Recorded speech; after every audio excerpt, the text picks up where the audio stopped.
come to order. Good morning and welcome to the Massachusetts Municipal Association's annual business meeting. My name is Mark Hawk. I'm fortunate enough to be the mayor of the city of Gardner and the still current for the next hour or so, president of the Massachusetts Municipal Association. We have a lot of work ahead of us this morning, including the consideration of two policy resolutions that have been the subject of hard work by our policy committees. But first, we are privileged to hear from not one, not two, but three very special guests. Please join me in welcoming Boston Mayor Marty Walsh, Senators Ed Markey, and Senators Elizabeth Warren.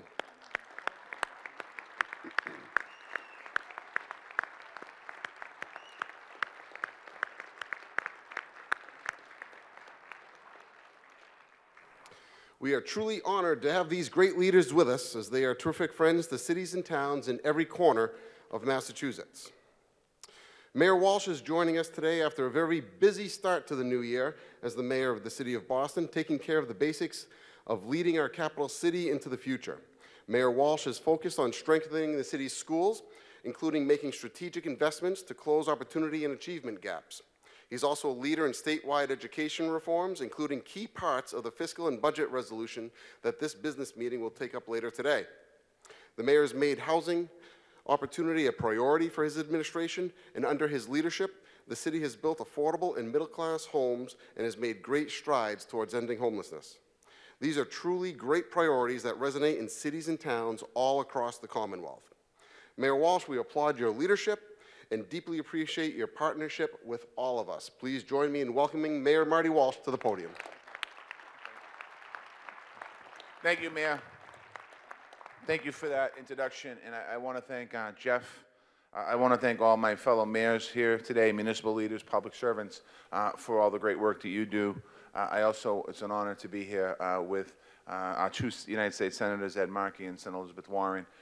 We had a conversation a little earlier today, and they were giving us a breakdown of kind of what's going on in Washington, D.C., and I know that the challenges that they're facing in Washington are some of the same challenges we're facing here. The difference, I think, is that we have governments in different cities and towns here in Massachusetts that are willing to work together, even though we might have differences in political philosophies, and they're dealing with the situation where it's about individuals. And I think that we need to continue to work with them. They are delivering for us, but we also need to help them show a way forward that they can take back to Washington, saying, listen, in Massachusetts, we have Democrats and Republicans that don't agree on a lot of things sometimes, but they work things out, and they need that support from us to back them up. So thank you both to our senators for the work that you do.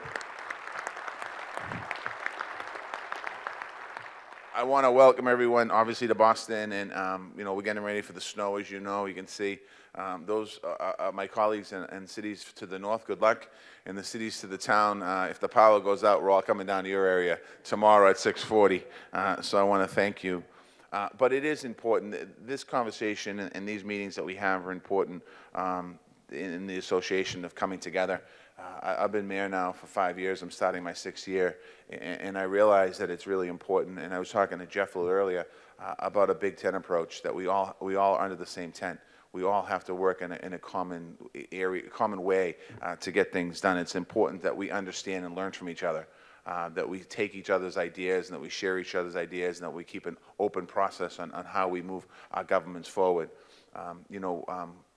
When I was doing some campaigning this summer out in different places in Ohio and Iowa and Indiana. I'm not running for president, Senator Warren, but when I was out there, it's amazing. People talk about the divisiveness of the country and how different we are.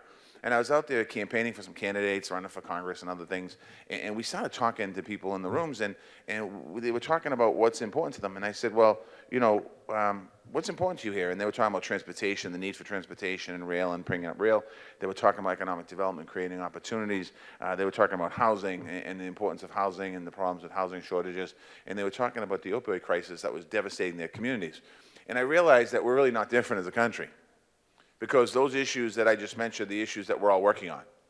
Those are the issues that we need to continue to work together on here in Massachusetts, working with our legislative delegations, working with the governor, working with our boards of aldermen, selectmen, and all the different nonprofits out there. It's important that we continue to do that. And my message is just simply that we need to continue to work together on all these issues. They're very important issues to all of us. Whether you live in Boston or you live in Gardner, wherever you live, we have families that are in the same identical situations, struggling to make ends meet. And here at this association, that's what we want to do, and I want to be able to talk to all of us about moving forward. The one thing I just want to take one second to talk a little bit about education funding. It's a financial challenge that we all share. We have, I got elected to the legislature in 1997, and they had already done education reform at that point and changed the funding system, and the funding system was done in 1993. And when you think about 1993 to 2019, we're still using the same funding system from 1993 to fund education. And things have changed since that time. Studies have changed. The way we teach our kids have changed. The way that we measure our kids have changed. The way that our kids learn have changed. Our kids have changed compared to what the kids did in 1993, never mind when many of us were in school back in the 50s, 60s, 70s. It's completely changed. So our bill, the bill that I'm working on with a coalition of mayors, is a bill that will work for every single city and town. It's called the Promise Act. It guarantees funding for districts, all districts across the Commonwealth, to get more money. And I just ask all of you in this room, as we move forward, let's not let us get picked apart on this education bill. It is too important for the future of too many cities in this room. It's too important for the future of our Commonwealth in this room. It's too important for the future of our young people in this room that we stay together collectively on this.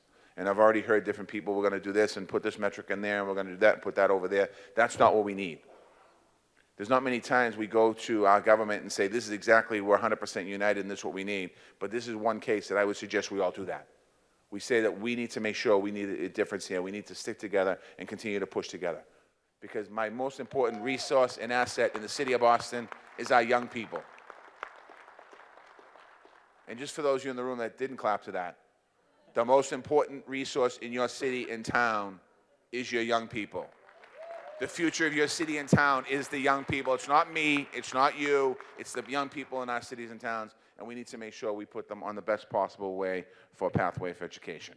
I'm done talking. Thank you very much. Welcome to Boston. Enjoy, and spend plenty of money today, please. We need the money.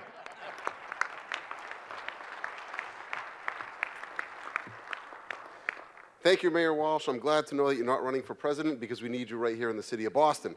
Although earlier I did ask him if he was running for the mayor of the city of Gardner, because he was campaigning out in Gardner quite a bit also. So thank you for staying in Boston on all fronts. It's now my pleasure to introduce the next speaker, Senator Elizabeth Warren. Massachusetts.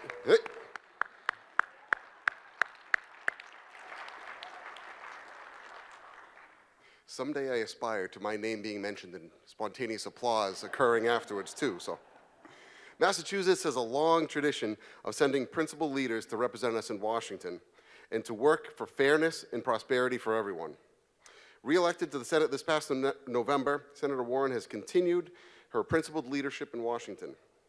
She is a voice on the pressures facing the middle class and is an advocate for the rules to protect them.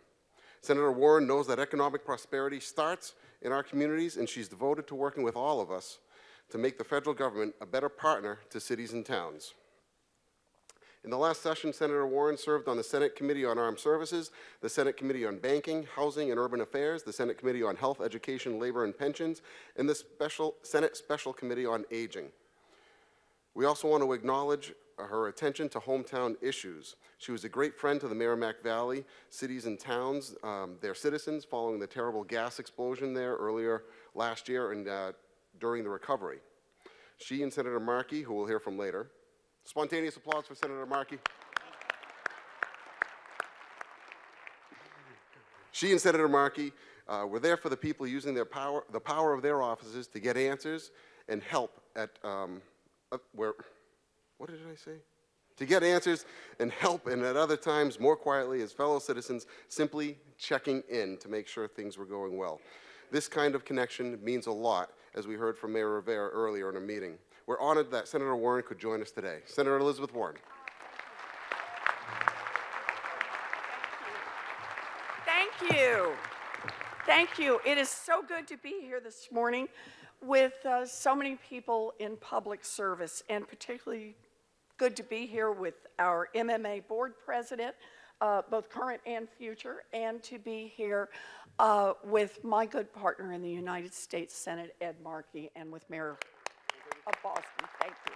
I couldn't ask for a better partner than Ed Markey. So today is the 29th day of the longest federal government shutdown in history. Hundreds of thousands of workers throughout the country, including 8,200 workers right here in our state, are going without their paychecks. They are turning to food banks. They are being instructed to sell their possessions and take on odd jobs in order to make ends meet. Meanwhile, funding for critical government programs is running out. With each passing day, families in Massachusetts and across the country are shoved closer and closer to the brink of disaster. Take Janelle, a Boston resident. She works at Native American Lifelines of Boston, helping Native people in the Boston metro area get primary, oral, and behavioral health care. Native American Lifelines is a contract site with the Indian Health Service, an agency whose funding has been cut off by the shutdown. A prolonged shutdown could be a major hardship for Janelle, but it could mean a health emergency, even death, for her clients. Another constituent, Don, has been helping the Coast Guard families on Cape Cod and Boston make ends meet. His organization has distributed thousands of pounds of food, but if this shutdown continues, he'll have to drain his organization's budget. And that could mean he can't help military families when they have needs in the future. We were just in a meeting, and Mayor Linda Tyre, Pittsfield, spoke out. She's worried that they're going to run out of funding for free breakfast and lunch for the children who need it most. This is a shameful moment in American history. The idea that people are doing their jobs and not getting paid, people are being laid off from their jobs, that essential services are not available to our people, all because the President of the United States is holding families across this country hostage while he demands a border wall. Down in the District of Columbia, Senator Markey and I, along with every member of the Massachusetts congressional delegation in the House of Representatives, are fighting to end this manufactured crisis. I hope everyone in this room keeps in mind that we have been through negotiations over border security before. There was a 2013 deal that passed the Senate on a bipartisan basis, a 2018 deal in which the leader of the House, the leader of the Senate, and the President of the United States stepped out and announced that they had agreed to more border security and comprehensive immigration reform. The Republicans cut the deal and then they walked away. Donald Trump doesn't want a deal. He wants a fight to stir up hate and division. That is not who we are as Americans. We need to reopen this government so that people can get back to work and get paid for the work that they do.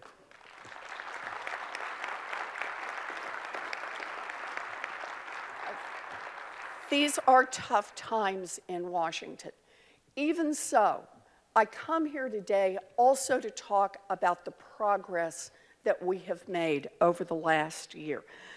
You know, last year we successfully fought back against President Trump's proposed budget cuts to the Community Development Block Grant Program, and in fact, we have secured an increase in the 2019 budget. Can we just have an amen on that one?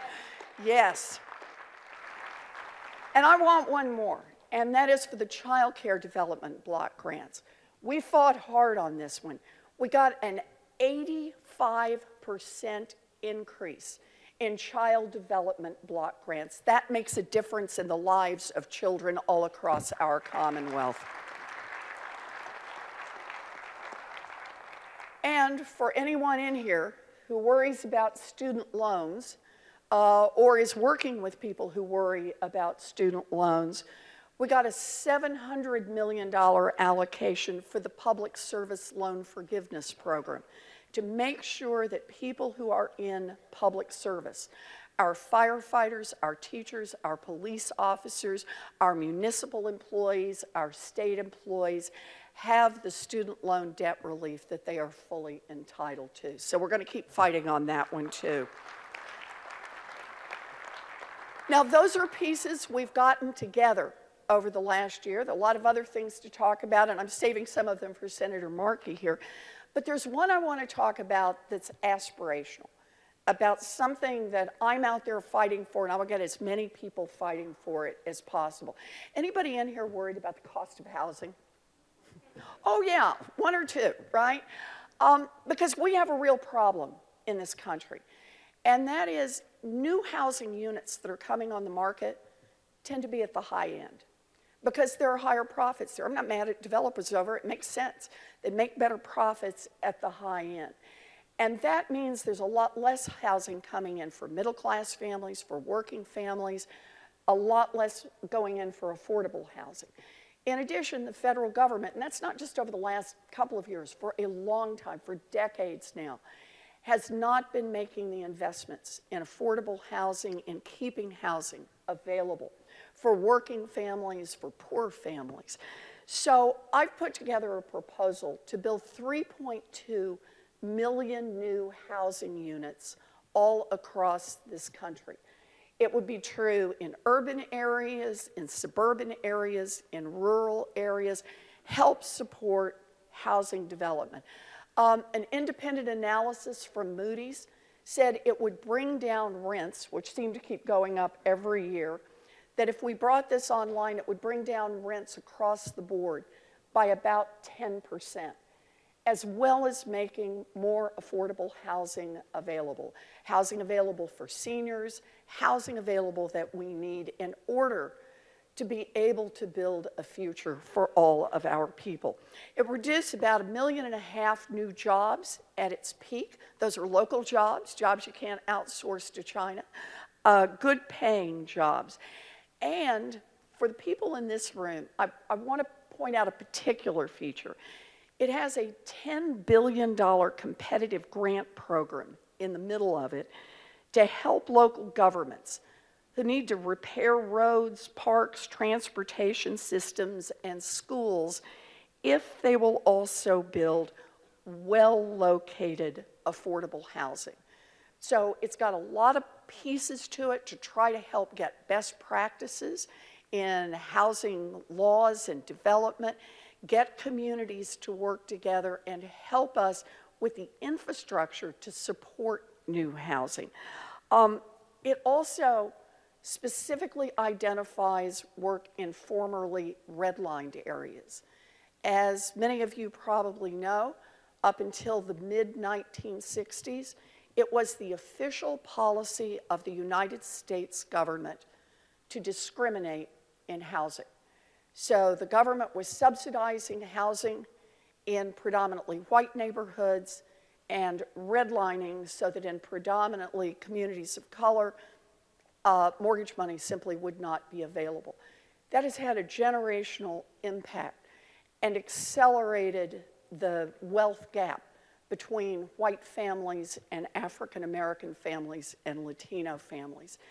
This bill specifically says that we're going to target formerly redlined areas and actually put some money in to help first-time home buyers so that more people can come in and own housing and begin to build up some family wealth. It's a modest step, but it's an important first step in dealing with problems we created in the past. It is a great bill. It is a big bill. You're all sitting there saying, how are you going to pay for this? And the answer is, it's actually possible to pay for this without costing middle-class families one thin dime. If we simply went back to putting an estate tax, a progressive estate tax in place on the families that were covered during the George W. Bush administration, then we could fully fund 3.2 million new housing units in this country and infrastructure to support those housing units. I just want to say on something like this, to me, this is what democracy is all about. Yeah, it would cost the 10,000 richest families in this country a little bit more. They would have to pay something more in estate taxes. But the consequence of that would be an investment in families all across our Commonwealth and all across our nation. For me, this is what the fight in Washington is all about. The choices. Who does government really work for? Is it just going to work for a thin slice at the top, or is government going to work for all of us? I think this housing bill and everything else that Senator Markey and I fight for every day is about trying to make this government work, not just for the rich and the powerful, but trying to make this government work for everyone. I want to thank you for being great partners in this fight. We're in there. Dream big, fight hard. Take care. Thank you.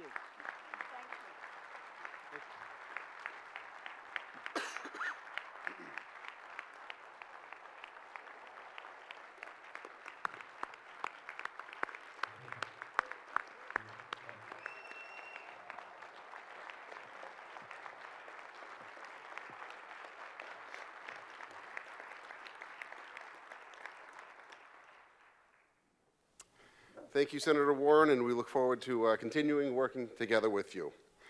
It's now my great pleasure to welcome our good friend and one of the nation's sharpest, most cunning, and best-looking senators. I think that's the way you wrote it, Senator Markey. A man who first joined Congress in 1976, I was 4, and has been a leader in Washington ever since.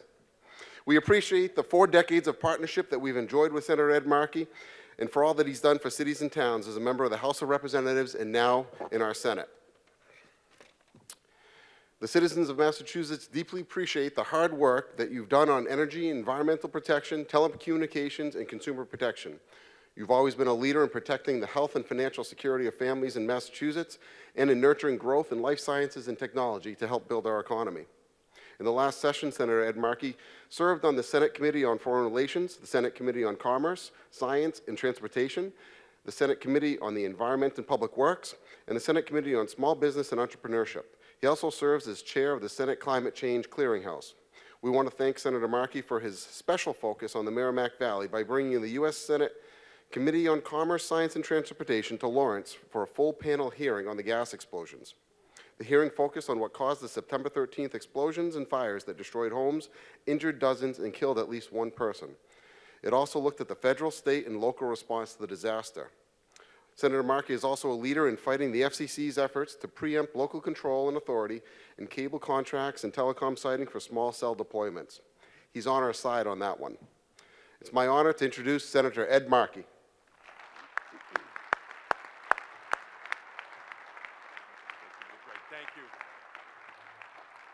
Thank you, Mr. Mayor, so much, and thank you for the greatest introduction I've ever received at any speech in my career, and it's why we continue to fight for NIH research on retarding the aging process. We are going to continue to increase that funding to make sure that every American and their family is able to have a Methuselah-like plan for their families as well.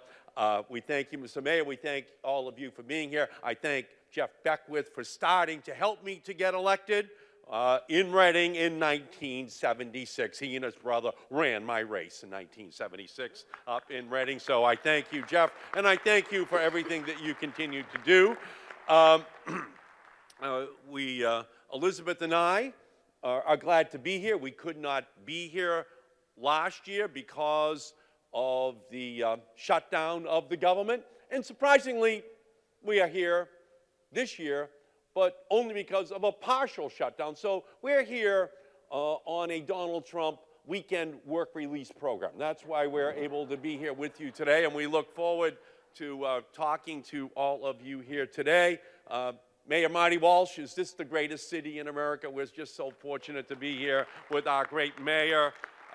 He just got back from Canada, but with this crippling government shutdown and the snowstorm about to arrive, and all of the stores that have now have no more lawn chairs to protect parking spaces. We're glad the mayor is back, because there's a looming potential crisis here over the weekend. So we thank all of you for being here. We thank all of you for what you do every single day.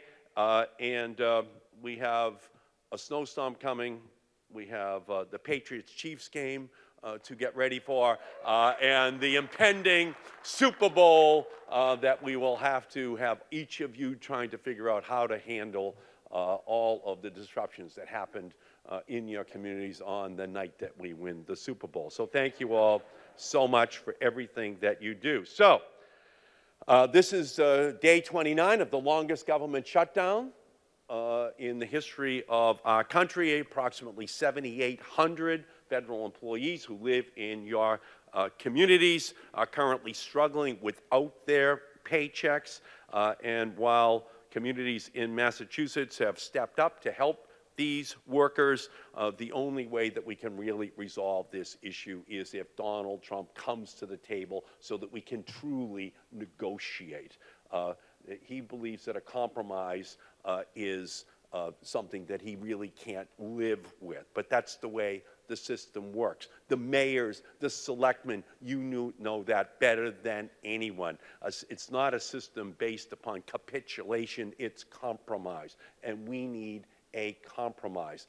Lyndon Johnson used to say when he contemplated the pressures of being the president, that he was relieved to know that he did not have the pressures that mayors and selectmen have to deal with every single day to make sure that their communities can work. And the same system that you employ in order to make sure that your governments work, that's how we have to work down in Washington. And right now, that system has broken down, and we have to do our best to restore it. So here's where we are, and Elizabeth and I work every single day down in Washington to try to make sure that we protect the business plan of Massachusetts. Number one, that we try to draw the smartest young people in the world to move to our Commonwealth, to come to our universities, to come to our schools. And we have been successful in doing that. The Trump budget attempts to cut the education budget by 20%, as the mayor has already talked about. We have to talk about increasing the budget for education at the state level, at the university level, at the community college level, and to protect these kids who are going through school. That is issue number one. So we have blocked him from cutting education at the federal level, but that's just an ongoing struggle. Number two, that we have to make sure that capitalism works, and we then help to get these young people access to the capital which they are going to need, because it's that 2,000 square foot space, that 5,000 square foot, that eventually turns into the larger companies. But all across the Commonwealth, we know that young people are trying to start up their businesses, start up their enterprises, hire other smart people, so that our unemployment rate stays where it is in most of your communities, at 3% or at 2%. That is our business plan. Number three, that we want to give them access to the best trained and best educated workforce in America. That's what you're doing every single day in your communities with your school systems. But that is ultimately what our competitive advantage over the other 49 states has been and will continue to be if we are smart about it. And fourth, we have to ensure that we have a welcome mat out for immigrants. 30% of all jobs are started by immigrants. Those are the companies that get created. Those are the entrepreneurs. We have to have a welcome mat for it. Diversity is our strength in Massachusetts. We have to make sure that we continue to focus upon welcoming. when the president and some Republicans propose cutting immigration, legal immigration in half, well, that doesn't help our economy at all. So what Elizabeth and I do on a daily basis in Washington is we make sure that the NIH budget does not get cut. We're the second greatest beneficiary of a state of NIH funding. That's where these biotech firms come from. In fact, he wanted to cut it. We increased it. Rather than a 10% cut, a 10% increase. Same thing was true for the CDC. Wanted to cut it by 10%, increase it by 10%. We're the largest recipient. National Science Foundation wanted to cut it by 10%, we increased it by 10%. We're the largest beneficiary, the state of Massachusetts. That's what draws the kids to our state. That's what makes us attractive. It's this place where we're getting the disproportionate benefit of the science and technology programs. In clean energy, we need a climate plan. Now in Massachusetts, it is in the top 10 employment sector. Clean energy, 100,000 jobs already. So we need to admit that the planet is dangerously warming. Off of the shore of Boston, we have the second fastest warming body of water on the planet. We are the science experiment here. Except for the Arctic, we're second. Okay? So we have to prepare for it, and we have to build the new job sector where we save all of creation by engaging in massive job creation, wind and solar, electric vehicles, battery technologies. That's what we do in our state. It's our young people who come up with these technologies, but we have to fight to make sure that we give them the tools they're going to need, the federal support that helps you then at the local level to put out the welcoming mat for them. And in technology, the president has a Federal Communications Commission repealing net neutrality. So on the floor last year, I was successful in winning an override of that FCC ruling on net neutrality, which is basically the principle of non-discrimination that says that any small startup, software, internet company can get access to the internet on a non-discriminatory basis. Here's the number. 50% of all venture capital in America last year went to startup internet and software companies. That's us. That's our economy. Those are the young people moving to our city. And so when the president tries to roll back net neutrality, it's a direct assault upon our economy. And to take it further at this FCC, and thank you for mentioning it, Mr. Mayor, they're now talking about rolling back the rules that guarantee that you have public, educational, governmental channels in every one of your communities. And that is just fundamentally wrong. That is the deal which each of your communities have with your cable companies. That's the deal. When Elizabeth and I conducted the hearing up in Lawrence on those explosions, Andover, North Andover, Lawrence, yes, Channel 4, 5, 7, 10, 25, they come. But then they go away. But the hearing went on for 4 hours. Who continues to cover it so the people in Lawrence and North Andover and Andover can see it? The local cable access channel, as people are there with their own local programming. They can't be dependent upon the Boston TV stations to keep the focus on your issues, the local issues.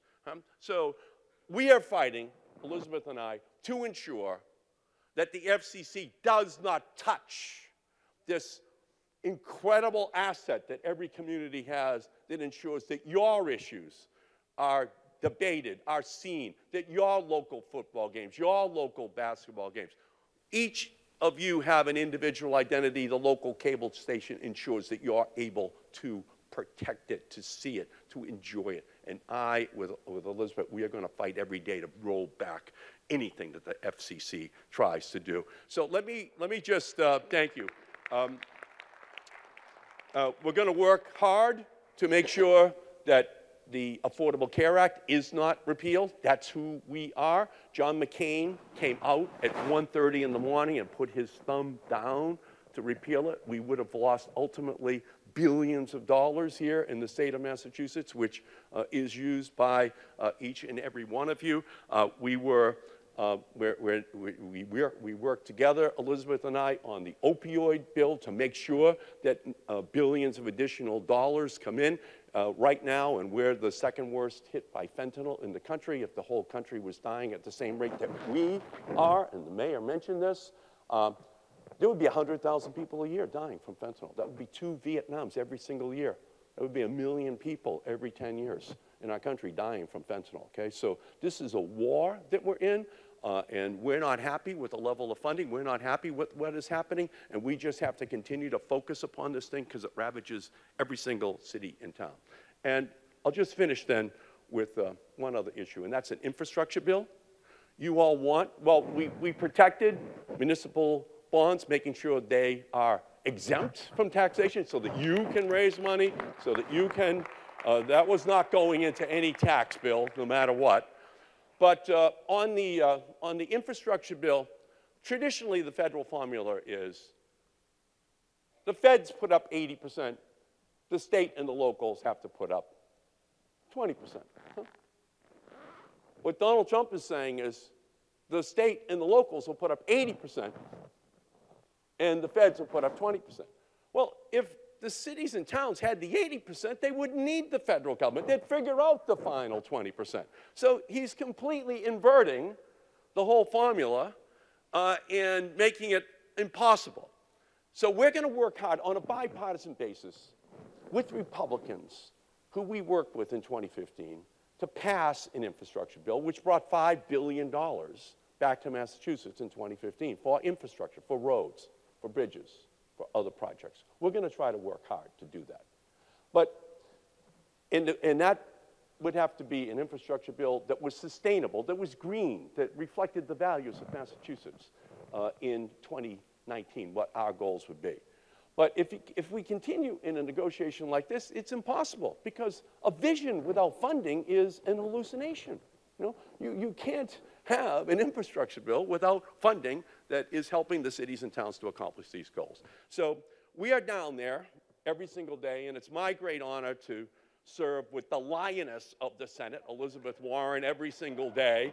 And we battle hard for you, and all I can tell you is that if anything you need, you just give us a call, and we'll be there to fight for you. Thank you all for what you do every single day. Thank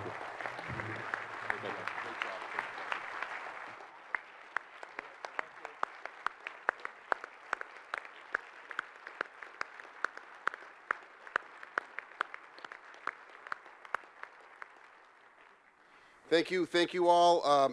Mayor Walsh, Senator Warren, Senator Markey, thank you very much. We understand that your schedules are busy. The lawn chairs are flying off the shelf, and we understand that you may have to leave to go grab one of those to save your parking spot. So thank you very much. Once again, a round of applause.